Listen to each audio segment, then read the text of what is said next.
Hi hello welcome. நான் உங்கள் ராம்கி. வாவி என்றால் குளம், தடாகம், நீர்நிலை அல்லது கிணறு என்று பொருள்.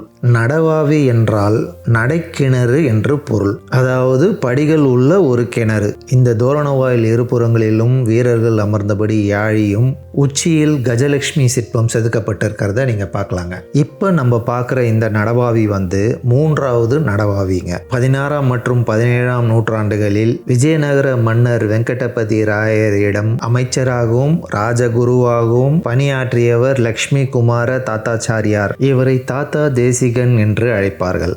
இவரால் கட்டப்பட்ட 3 நடவாவியில் மிஞ்சி இருப்பது இந்த ஒரு நடவாவி தாங்க. காஞ்சிபுரம் மாவட்டம் அயங்கார்குளம் என்ற ஊரில் உள்ள நடவாவி தாங்க நம்ம இப்போ பார்க்கறது. சுமார் 150 ஏக்கர் பரப்பளவில் ஒரு கோயில் குளம் தாத்தா தேசிகன் உருவாக்கியதால் அக்குளத்தை தாத்தா சமுதிரம் என்றும் இவ்வூரை தாத்தா சமுதிரம் என்றும் அழைக்கப்பட்டது. பின்னர் அயங்கார் குளம் என்று பெயர் மாற்றப்பட்டது. அவ்வளோ பெரிய குளம் பக்கத்தில் இருந்ததுனால இந்த கிணறு வற்றவே வற்றாதுன்னு சொல்லுவாங்க. இப்போ கால மாற்றத்தால் அந்த குளமே வற்றி தாங்க இருக்கு. ஒவ்வொரு ஆண்டும் சித்ரா பௌர்ணமி தினம் அன்று இங்கு நடவாவி உற்சவம் நடத்தப்படுகிறது. காஞ்சிபுரம் வரதராஜ பெருமாள் உற்சவர் ஊர்வலத்தின் போது இந்த நடவாவி உள்ளே உள்ள மண்டபத்தை 3 முறை சுற்றி வலம் வந்து கிணற்றில் உள்ள நீரில் வரதராஜருக்கு திருமஞ்சனம் செய்யப்படுகிறது.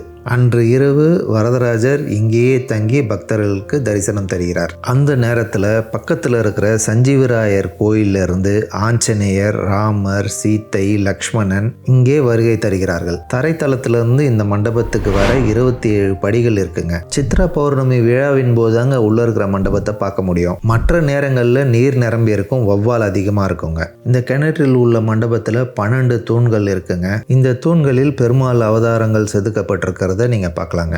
நான் கடவுள் திரைப்படத்தின் சில காட்சிகள் இங்க படமாக்கப்பட்டுள்ளதுங்க. இந்த தூண்களும் இதுக்கு பக்கத்தில் இருக்கிற வடிகால் கிணற்றில் இருக்கும் நீரை மேலேற்றுவதற்காக ஒரு வகையான இயந்திரம் அந்த காலத்தில் செய்யப்பட்டதுங்க. இப்போ டீசல் பம்பை வச்சு வெளியேற்றிடுறாங்க எல்லா தண்ணியும். முதல் கிணறோட இருப்பிடம் தெரியலங்க. 2வது கிணறு சிதலம் அடைஞ்சு பழைந்த நிலையில் காணப்படுதுங்க. இந்த கிணறோட லொக்கேஷன் லிங்க் டிஸ்கிரிப்ஷனில் கொடுத்துருக்காங்க. நடவாவியை பார்த்துட்டு எதிர்க்க நீங்கள் நடந்து வந்தீங்கன்னா ஒரு படி அமைத்து மேலே இங்கே சாமி சிலைகள்லாம் வச்சுருக்குறாங்க. பக்கத்திலேயே ஆஞ்சநேயர் சின்ன சிலையும் இருக்குங்க. இந்த படிகள் பக்கத்திலேயே வாகனம் செல்வதற்காக ஒரு வழியும் இருக்குங்க. மேலே ஒரு ரோடோடு கனெக்ட் ஆகுதுங்க. இந்த ரோடு வழியாக போனோம்னா ஒரு 1/2 கிலோமீட்டருக்கும் குறைவான தூரத்தில் நமக்கு ஆஞ்சநேயர் கோயில் வந்துருங்க. சென்ற டிசம்பர் மாதம் நம்ம பார்த்த தாளபுரீஸ்வரர் கோயில், மாமண்டூர் குடைவரை கோயிலெலாம் இங்கேருந்து பக்கத்தில் தாங்க. காஞ்சிபுரம் மாவட்டம் அயங்கார்குளம் என்ற ஊரில் உள்ள ஸ்ரீ சஞ்சீவராயர் திருக்கோயில் தாங்க இப்போ பார்க்குறது. பிரம்மாண்டமான இந்த திருக்கோயிலின் சீரமைப்பு பணிக்காக காஞ்சிபுரம் தேவராஜ சுவாமி திருக்கோயிலின் நிதி மூலம் 2,36,00,000 ரூபாய் நிதி ஒதுக்கீடு செய்து 2024ஆம் வருடம் அரசாணை வெளியானது. இன்னும் 6 மாத காலங்களில் இந்த சீரமைப்பு பணிகள் எல்லாம் நிறைவடைந்துவிடும் என்று நம்பப்படுகிறது. நீங்க பார்க்கறதுக்குள்ளே இந்த கோயில் புது பொலிவுடன் காணப்படுங்க. நம்ம இப்போ பார்க்கறது தெற்கு வாசலுங்க. இந்த வாசலுக்கு நேராக ஒரு 4 கால் மண்டபம் இருக்குங்க. அதை தாண்டின உடனே இந்த முகப்பு மண்டபத்தில் 28 பெரிய தூண்கள் பார்க்கலாங்க. இங்கே இருக்கிற எல்லா தூண்கள்லையும் அழகான சிற்பங்கள் செதுக்கப்பட்டிருக்குங்க. சீரமைப்பு பணிகள் எல்லாம் நடைபெறதுனால மேலே ஒரே தூசியாக இருக்குங்க. மூலவர் சன்னதி வடக்கு பார்த்த மாதிரி இருக்குங்க.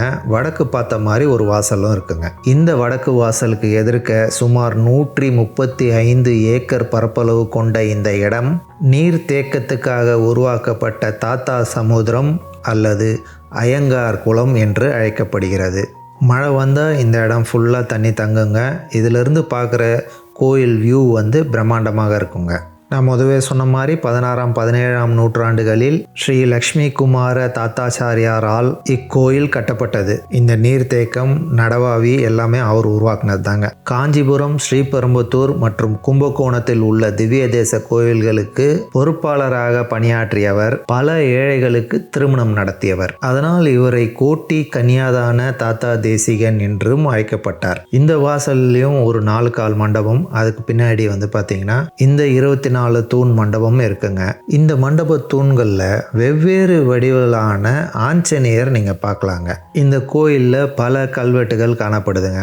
1609ஆம் வருடம் கல்வெட்டின்படி விஜயநகர மன்னர் வெங்கடபதி ராயர் ஐயன் குளத்தூர் மற்றும் ஏனாத்திபுத்தூர் கிராமங்களை இக்கோயிலுக்கு நன்கொடையாக அளித்ததை விவரிக்கிறது. 1614ஆம் வருடம் கிருஷ்ணதேவராயர் இக்கோயிலுக்கு செய்த சீரமைப்பு பணிகளுடைய விவரங்கள் எல்லாம் குறிப்பிடப்பட்டுள்ளது. 1622ஆம் வருட கல்வெட்டின்படி வணிகர்களெல்லாம் ஒன்று கூடி இக்கோயிலுக்கு செய்த பூஜை விவரங்களை பற்றிய குறிப்புகள் காணப்படுதுங்க. கோயிலோட கருவறை பின்புறம் இருக்கிற சுவர்கள் முழுக்க நீங்கள் கல்வெட்டுகள் பார்க்கலாங்க. இந்த கோயிலோட 4 திசையிலையும் நீங்கள் 4 கால் மண்டபம் பார்க்கலாங்க. இப்போ நீங்கள் பார்த்துட்டு இருக்க இந்த வடக்கு முக மண்டபத்துக்கு மேலேயும் நிறைய சுதை சிற்பங்கள் இருக்குங்க. ஆனால் எல்லா சுதை சிற்பங்களும் ரொம்ப பழுதடைந்த நிலைமையில தாங்க காணப்படுது. இந்த சீரமைப்பு பணிகளோடு சேர்த்து எதிர்க்க உள்ள இந்த அயங்கார் குளத்தை தூர்வாரினாங்கன்னா சுற்றி உள்ள பகுதிகளில் இருக்கிற நிலத்தடி நீர் உயரும். நிறைய மழை நீர் சேமிக்கலாங்க. நான் இந்த கோயிலுக்கு ஏற்கனவே 2 வருஷத்துக்கு முன்னாடி வந்திருக்கேங்க. அப்போ ரொம்ப பாழடைஞ்சு போயிருந்துச்சு. இப்போ கொஞ்சம் பரவாயில்லைங்க. இந்த பணிகள் நடைபெறதுனால நம்மளுக்கு எந்த பிரச்சனையும் இல்லைங்க. எப்பயும் போல் பக்தர்கள் மூலவரை தரிசிக்க முடியும், அர்ச்சனை செய்ய முடியும். அது மட்டும் இல்லாமல் இந்த கோயிலுக்கு பக்கத்துலேயே நிறைய கோயில் பார்க்க முடியுங்க. நம்ம சேனல்லையே நிறைய கோயில் கவர் பண்ணியிருக்கோங்க. இந்த பக்கம் வடக்கு பார்த்த மாதிரி இருக்கிற இந்த வாசல் எப்பவுமே மூடிதாங்க வச்சுருப்பாங்க. மக்கள் பயன்பாட்டிற்கு தெற்கு வாசல் திறந்திருக்கோங்க. இது தெற்கு வாசலுங்க. மேலே தசாவதார சுதை சிற்பங்கள் நீங்கள் பார்க்கலாங்க. சாமி நீங்கள் சொல்லுங்கள், இந்த கோயிலை பற்றி கொஞ்சம் சொல்லுங்கள். மன்னர் பணம் சேகரித்து ஒரு ஆலயம் காட்டினா அவரோட கொள்கை. அந்த மன்னர் என்ன பண்ணுறாரு, இந்த பகுதி ஊரா தங்க நகை வியாபாரம் ஆகிட்டே இருக்குது.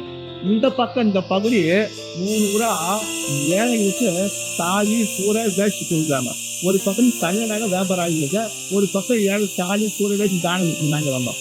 தானத்தை பண்ணி வச்சு போயிட்டு சாய்க்கு நடமாதிரியா வராங்க. நடமாதிரியா வந்தா இந்த பக்கம் காடு, அந்த காட்டுல நகை பெட்டி வச்சு கண்ணுகள் ஆகும். கண்ணுகள் பண்ணிட்டு இந்த காட்டுல ஒரு சிடங்கம். அந்த கீழே மண்ணை தவச்சு இந்த நகை பெட்டி ஒரு சிடம் கொடுத்தான். மண்ணுல மற்றவங்க வானரை பார்த்து அந்த கீழே கடிக்கு புரடி செட்டி ஓடினே இருந்து மன்னர் ஐயா என்னை தவம் வச்சு நகை பெட்டி கேனது ஐயா நிறைய மீட்டுக்குன்னு காட்டுல மன்னர் கேட்குறாங்க. மன்னர் காட்டுக்கு போய் கடவுளை நேசிக்கிறாங்க. சாதனத்துக்கு நகை பெட்டி காணதுல இதை மீட்டு கொண்டு காற்று நேசிக்கிறாங்க. அந்த கீழே ஐயா ஒரு தவம் வச்சு நகை பெட்டி நான் தான் எடுத்து போனேன், ஆனால் எனக்கு கண்ணு கீழே போச்சு, எனக்கு இருட்டா போச்சு அப்படி சொல்லி அந்த கீழே பெட்டி கொடுக்குறான். பெட்டி கொடுத்தோங்க நல்லா கண் தெரிஞ்சு போச்சு. கண்ணு தெரிஞ்சவங்க காணாம போன ஒரு பொருள் நம்ம கை காய்ச்சி ஒரு வழிபாடுனா ஒரு ஆசை.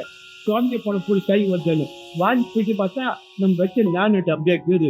அந்த நகையத்தை போய் பணமாக்கி அந்த பணத்தை கொண்டாந்து அந்த நாள் விஜயநகர் மன்னர்கள் ஆலை கட்டாரு. அடுத்து ராமலட்சுமணன் போருக்கு போறாங்க. போருக்கு போய் பான் விட்டு லட்சுமி மழைக்காட்சி வந்துட்டார். மழைக்காட்சி வந்தவுடனே அவர் ஒரு மூலிகை போனோம். அந்த மூலிகை பற்றி யாரும் தெரியவில்லை. ராமர் வந்தார், லட்சுமணன் வந்தார், போருக்கு போனார், லட்சுமி மழைக்காட்சி வந்துட்டார். இதை சொன்னாங்க ஒரு மூலிகை. அப்புறம் ஆஞ்சநேயர் பார்க்குற ஆட்சி போய் பார்க்குறேன், ஐயா ராமர் லட்சுமணன் போருக்கு போய் மூச்சு மழைக்காட்சி வந்திருப்பாங்க. அவங்க ஒரு மூலிகை கோன்மை போய் பார்த்தா விதமாக அதுக்கு மூலிகை நம்ம மூலிகை தெரிச்சு ஆஞ்சநேயருக்கு. அந்த லட்சுமிக்கு 3 நொடி 2 நொடி அந்த ஆவி ஒரு வாய்ப்புண்டு. ஒன்று சாமி ஆச்சு மழையை கொண்டாண்டார். மழையை கொண்டு வச்சுட்டா தோல் மாற்றுவா அதிலிருந்து ஒரு துண்டு உற்பத்தியாளர் சுவாமி ஆஞ்சினர். அவர் அயோத்தி பார்க்குற சுவாமி, அவர் வடக்கு பார்க்குற சுவாமி. வடக்கு பார்த்த ஆஞ்சினர் மக்களை வாழ வைப்பார். சுவாமி வேண்டிக்குவார். உங்கள் வேண்டி எதாவது இன்வெஸ்ட் பண்ணி கொடுப்பார் ஆஞ்சநேயர் சுவாமி. அடுத்தது வருஷம் முதல் நாள் இத்தனை மாதம் இத்தனை பருவம் காஞ்சி வரத வருஷம் முதல் நாள் ஒரு தரிசனம் பண்ணிட்டு போயிட்டா 2ஆம் நாள் அவர் ஆலயத்தில் திருவிழா பார்த்து வாய்ப்பு உண்டு. அதுக்கு பேர் நடதாவுச்சுன்னு பேர். சாமி கூட வள மேடம் அலரம் சுவாமி தரிசனம் பண்ணி இந்த மூலையில் 35 நடவாயின்னு ஒரு கணம் இருக்குது. அந்த கஷ்டம் சுவாமி இறங்க அவருக்கு சொந்த பிராந்த அமைதி கிடைக்கும். யார் சந்தோஷம் ஸ்டாண்ட் அமைதி கிடைக்குன்னா வருஷம் முதல் நாள் சித்திரை மாதம் சித்திரை பரு சாமி ஊர் வளவர சமயத்தில் சில கத்திரி வெயில் புழுக்கம் அந்த புழுகு உடம்பு புழுகுது குளுமையாகும். சாமி கூட வளம் வந்து மேடம் ஆளுமே சாமி தரிசனம் 37 ஆயிரக்கார அந்த கந்தில் சாமி இறங்கினாருன்னா இறங்க அவர் உடம்பு சில்லுன்னு உருவாகி மேடை ஒன்று இருக்குது. அந்த மேடையில் சாமி இறங்கிட்டோம்னா 15 நிமிஷம் சாமி இறங்கிட்டு இந்த கந்துக்குள்ள ஒரு 12 தூண் இருக்குது. அந்த 12 தூணில் ஒரு 9 தூண், ஒரு நட்சத்திரம், ஒரு தூண் கொய்யாப்பழம், ஒரு தூண் மாம்பழம், ஒரு தூண் பலாப்பழம், பல வகையில் 9 தூணுக்கும் சாமி பஞ்சாவது நெய்வேதி காமிச்சிட்டு தீபத்தை விடும்போது சாமி உள்ள 3 சுற்று வருவார்.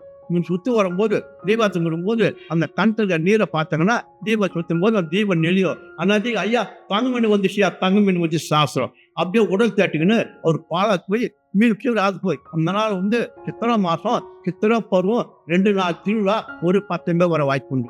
ஐயா வாண்டர் வந்தாரியா, ஐயோ பொண்ணுட்டாரியா அப்படி பார்க்க மறுபடிய ராமலட்சுமி ஆந்திரத்தை வழிபாடு. அந்த நேரம் கண்ணுக்கு தெரிஞ்சு கிராமத்தில் வருவாங்க. அடுத்தது மாரி மாதம் வந்து அருஞ்சத்தி தாலி மேலே பிரம்மாண்ட ஜனம் மாறி மாசத்துல ஒரு நாள் மூல நட்சத்திரமா நாள். இந்த நாள் மூல நட்சத்திரம் சம்பந்தப்பட்டவங்க யார் இருந்தாலும் அன்னைக்கு ஒரு நாள் வந்து ஒரு அச்சன் பண்ணி போனாங்கன்னா சற்று கல்யாணம் கூடிய வர வாய்ப்பு வந்து மூல சம்பந்தப்பட்டது. சுவாமி ஆஞ்சநேயர் அசோகம் போறார். அம்மா பார்த்து அவங்க சீதா பறிச்சம்மா, ஐயா ஆஞ்சநேயர் போறாரு அம்மா சீதா பறிச்சம்மா சுற்றி வராங்க. எங்க சுற்றி பார்க்க பூசலே கிடையாது. ஒரு மூலையில் போனா ஒரு வெத்தலை வலிக்குதான். அந்த வெத்தலை பறிச்சு உத்திரியாகி தூணா வா கொட்டுதான்.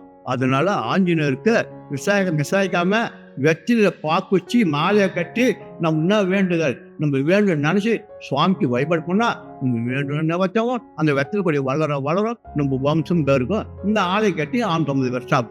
உங்களுக்கு இந்த வீடியோ பிடிச்சிருக்கோன்னு நம்புகிறேன். பிடிச்சிருந்தால் லைக் பண்ணுங்கள், கமெண்ட்ஸ் பண்ணுங்கள், உங்கள் ஃப்ரெண்ட்ஸுங்களோட ஷேர் பண்ணுங்கள். நீங்கள் இது வரைக்கும் இந்த சேனலுக்கு சப்ஸ்கிரைப் பண்ணலன்னா சப்ஸ்கிரைப் பண்ணுங்கள். மீண்டும் அடுத்து இதே மாதிரி ஒரு சூப்பர் வீடியோவில் சந்திப்போம். தேங்க்யூ, பாய்.